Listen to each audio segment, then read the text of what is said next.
Hello बच्चों, BA first year sociology की class में आप सभी का स्वागत है। जैसा कि आप जानते हैं, हम सेकंड पेपर पढ़ रहे थे, भारत में समाज, संरचना और परिवर्तन।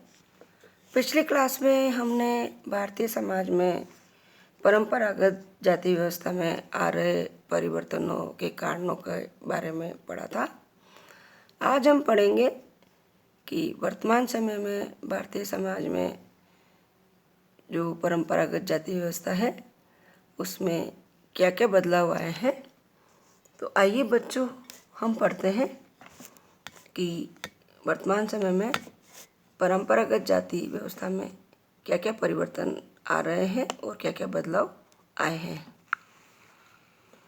तो जैसा कि बच्चों, मैंने आपको पिछली क्लास में बताया था कि औद्योगिकीकरण, नगरीकरण, पश्चिमीकरण, प्रजातांत्रिक व्यवस्था, है ना, आदि के कारण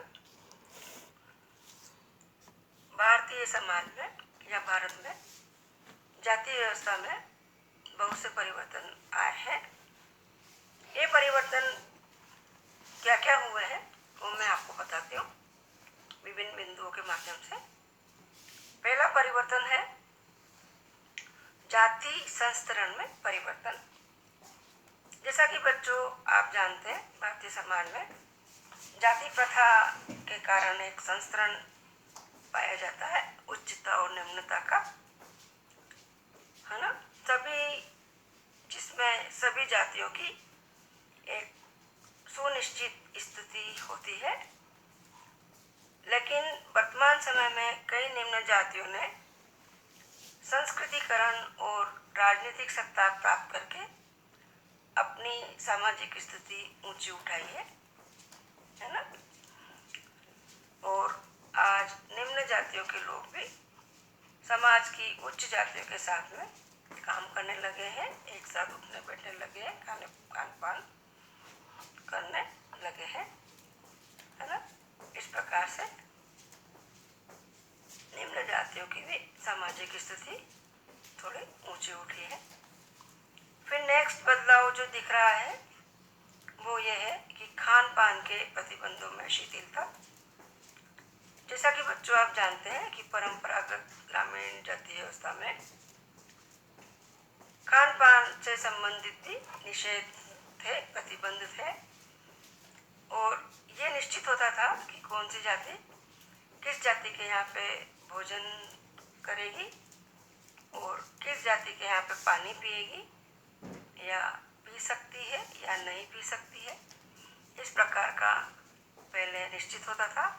लेकिन वर्तमान समय में सभी जातियों के लोग एक साथ से कारखानों में काम करते हैं, एक साथ से सफ़र करते हैं ट्रेनों, बसों और वायुयानों के द्वारा, और एक साथ उठने बैठने के कारण इस प्रकार के प्रतिबंधों में कमी आई है। लोग होटल, रेस्टोरेंट आदि में साथ साथ खाने पीने और उठने बैठने लगे हैं। इसी कारण परंपरागत जाति व्यवस्था के खान पान संबंधी निषेधों में शिथिलता आई है। नेक्स्ट परिवर्तन आया है ब्राह्मणों की स्थिति में गिरावट।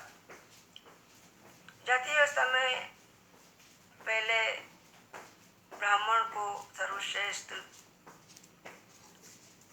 और संस्करण में सर्वोच्च माना गया था, किंतु वर्तमान समय में ब्राह्मणों का प्रभुत्व एवं प्रभाव घटा है। अब जन्म के स्थान पर व्यक्ति के द्वारा अर्जित परिस्थिति का महत्व बढ़ा है, यानी कि अर्जित गुणों का महत्व बढ़ गया है। धर्म के प्रभाव घटने के कारण ब्राह्मणों की सामाजिक स्थिति भी घटी है। अब अनेक सरकारी और गैर सरकारी पदों पर कई ब्राह्मण भी निम्न जातियों के अधीन कार्यरत है, यानी कि निम्न जाति के लोग भी अच्छी शिक्षा प्राप्त करके उच्च पदों पर आसीन हो रहे हैं। इस प्रकार से परंपरागत जाति व्यवस्था के अनुसार जो ब्राह्मणों की स्थिति थी उस स्थिति में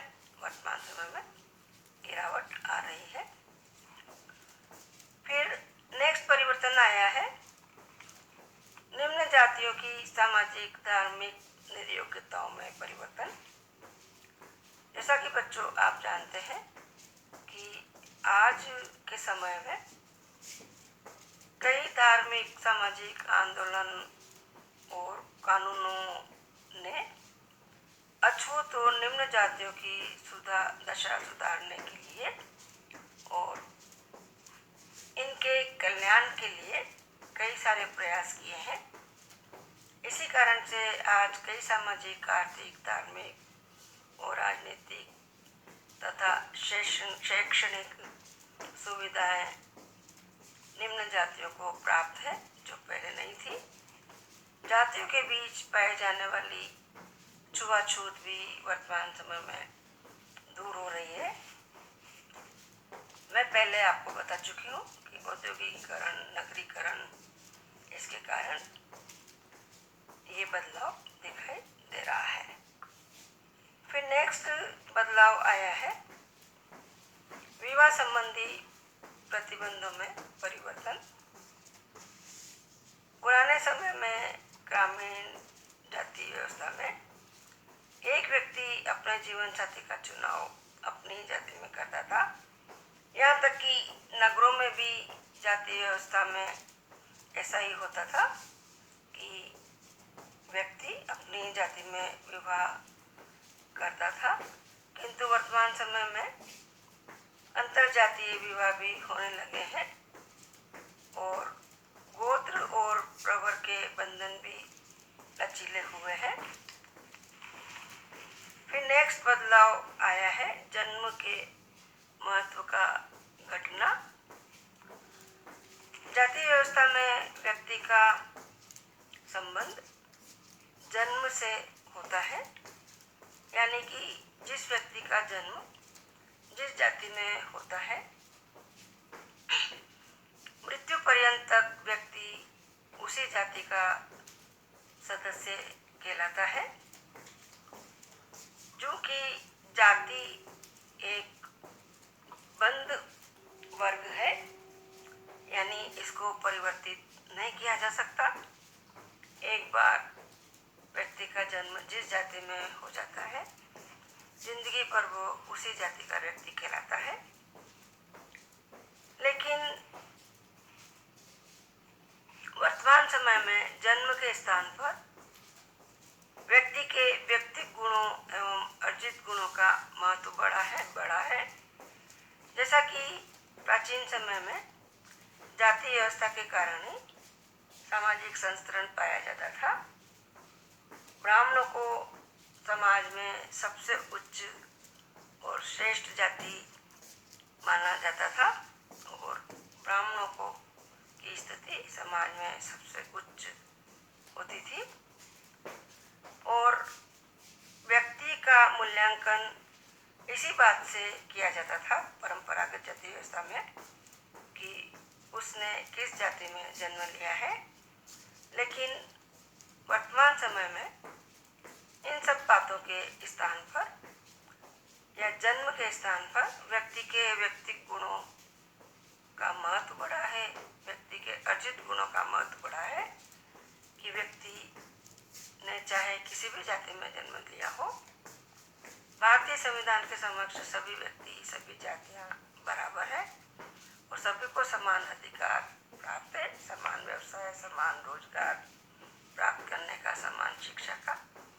इसीलिए निम्न जातियां भी शिक्षित होने लगी और सरकारी प्रयासों से और अनेक सामाजिक सुधार आंदोलनों के कारण निम्न जातियों में भी जागरूकता आई और वो भी शिक्षित होने लगी तथा अपनी मेहनत के कारण अच्छी शिक्षा प्राप्त करके और उच्च पदों पर आसीन हुए निम्न जाति के लोग। इसके कारण उनकी सामाजिक प्रतिष्ठा में वृद्धि हुई और वर्तमान समय में जाति के द्वारा व्यक्ति का मूल्यांकन न करके इन अर्जित गुणों के आधार पर व्यक्ति का मूल्यांकन किया जाने लगा, है ना।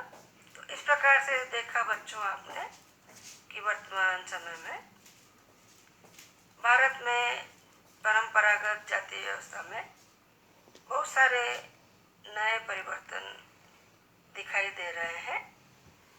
गांव में नगरों की अपेक्षा परिवर्तन की गति वैसे धीमी है ना। आज भी गांव में जाति का प्रभाव स्पष्ट रूप से दिखाई देता है, लेकिन फिर भी गांव के लोग भी नगरों में जाकर के शिक्षा प्राप्त करने लगे हैं और नगरों में जाके व्यवसाय करने लगे हैं। इसलिए वो नगरों के लोगों से और अन्य पढ़े लिखे लोगों के संपर्क में आए हैं और इसी कारण से साथ साथ उठने बैठने लगे हैं, खाने पीने लगे हैं, एक साथ काम करना, एक साथ यात्रा करना। इन सब कारण से जाति व्यवस्था में बहुत परिवर्तन आ रहा है। गांव के लोगों में भी वर्तमान समय में जाति व्यवस्था में बदलाव दिखाई दे रहा है।